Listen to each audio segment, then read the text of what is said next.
कालू भैया ने गलती करी थी, इनफैक्ट बहुत बड़ी गलती करी थी। चाहे जाने अनजाने करी हो, चाहे जानबूझ के करी हो, चाहे नशे में करी हो, किसी भी तरीके से करी हो, चाहे उन्हें बोला गया हो, चाहे फोर्सफुली की हो, लेकिन उन्होंने गलती करी थी।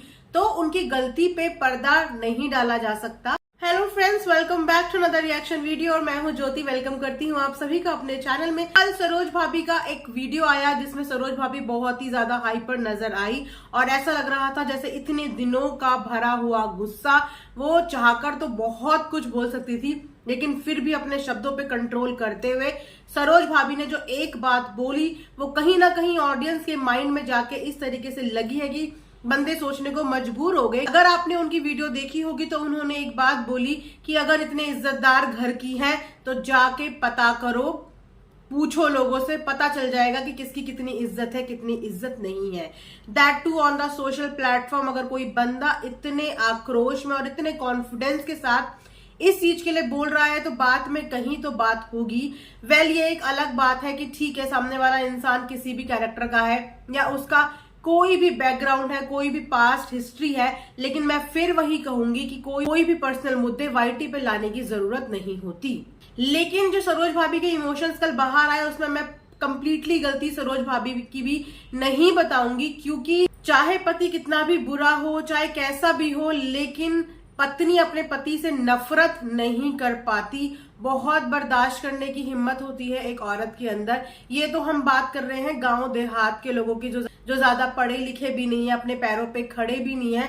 आप मेट्रो सिटी, स्मार्ट सिटीज में भी ले लीजिए कि बहुत सारी औरतें ऐसी हैं जो अपने लिए स्टैंड नहीं लेती हैं। उन्हें पता होता है कि उनके पति क्या गलत कर रहे हैं, क्या सही कर रहे हैं, लेकिन वो फिर भी चुप रहती हैं कि वो हर चीज की, उनके सारे ऐब, उनकी सारी गलतियां, सब कुछ कवर करके सिर्फ इस चीज को प्रायोरिटी देती है कि मैं इससे प्यार करती हूँ। तो फिर भी सरोज भाभी तो एक गांव की है जो ज्यादा पढ़ी लिखी भी नहीं है, छोटी उम्र में शादी हो गई थी, 3 बच्चों की जिम्मेदारी है।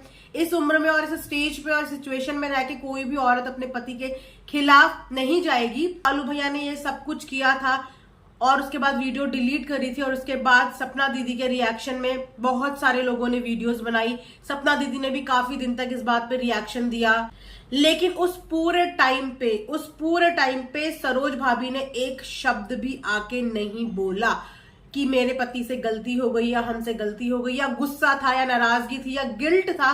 उन्होंने किसी भी तरीके का इमोशन आके वीडियो में नहीं दिखाया।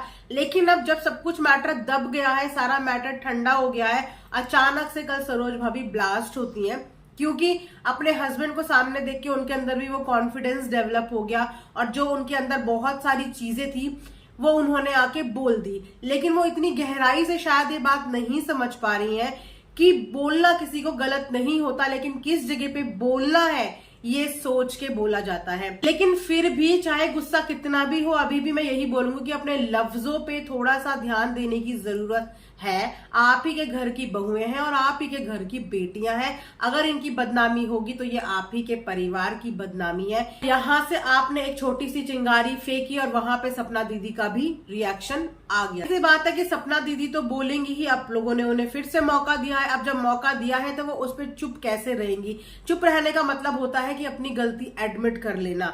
लेकिन वहां पे उन्होंने अपने डिफेंस में फिर आज वीडियो बनाई कि मुझे लोगों से सुनने को मिलता है, ये मिलता है, वो मिलता है। तो लोगों से सुनने को तो बहुत कुछ मिलता है, दुनिया है।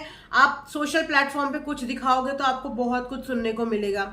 आप लोगों की जर्नी ही जब आईटी पे हो जाती है तो आप लोगों को अपने आप को इस तरीके से मेंटली स्ट्रांग कर लेना चाहिए कि जब आपने दिखा दी है दुनिया को अपनी जिंदगी तो आपको सुनने को बहुत कुछ मिलेगा। और आप लोग तो कोई मेट्रो सिटी वगैरह में भी नहीं रहते, एक गांव, कस्बे या टाउन में बोल लीजिए, वहां पे रहते हो जहां पे अड़ोस पड़ोस किसी के घर में क्या पक रहा है इन चीजों में तक लोगों का ध्यान होता है। तो आपने तो पूरे सोशल प्लेटफॉर्म पे सब कुछ भूचाल मचाया हुआ है तो सुनने को तो मिलेगा ही। लेकिन एक जने को तो शांत होना पड़ता है। जब कालू भैया ने ये गलती कर दी थी तो आपका रिएक्शन आया, आपके बिहाफ में बहुत लोग खड़े हुए, उनमें मैं भी थी। सबने आपका स्टैंड लिया, सबने आपके लिए सपोर्ट दिखाया अपना, और वहां से कालू भैया का कोई भी रिएक्शन नहीं आया। वो शांति से सब कुछ देख रहे थे, सुन रहे थे, क्योंकि कहीं ना कहीं उनको भी अपनी गलती का एहसास हो गया होगा। नहीं भी हुआ होगा तो प्रेशर में ही बोल लो, वो चुप थे, उन्होंने कोई रिएक्शन नहीं दिया।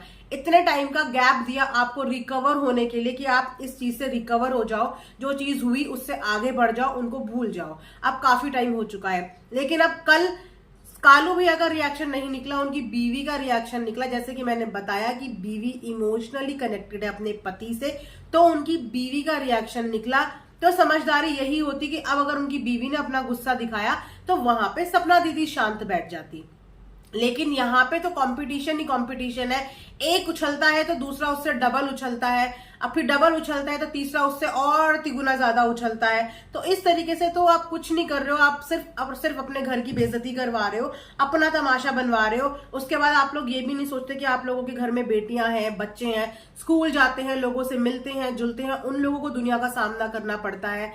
और इन तरीके की एक्टिविटी से सबसे ज्यादा सफरिंग बच्चों की होती है, क्योंकि बच्चे स्कूल गोइंग है, धीरे धीरे बढ़ रहे हैं, बड़े हो रहे हैं, तो उन्हें लोगों की मल्टीपल चीजें सुननी पड़ती हैं। अब बच्चों के अंदर इतना सहन शक्ति भी नहीं होती, इतना दिमाग भी नहीं होता कि वो चीजों को पी ले।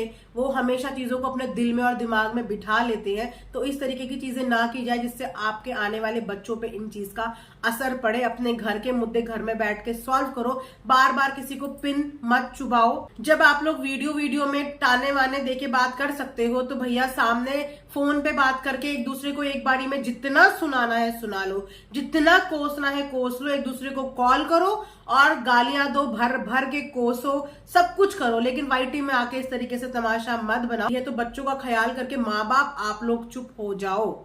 सो ये था मेरा आज का एक छोटा सा रिएक्शन। आई होप कि आप लोगों ने समझा होगा, और कमेंट सेक्शन में अपनी राय बताना बिल्कुल मत भूलिएगा। And thanks for watching earth mom Dehradun.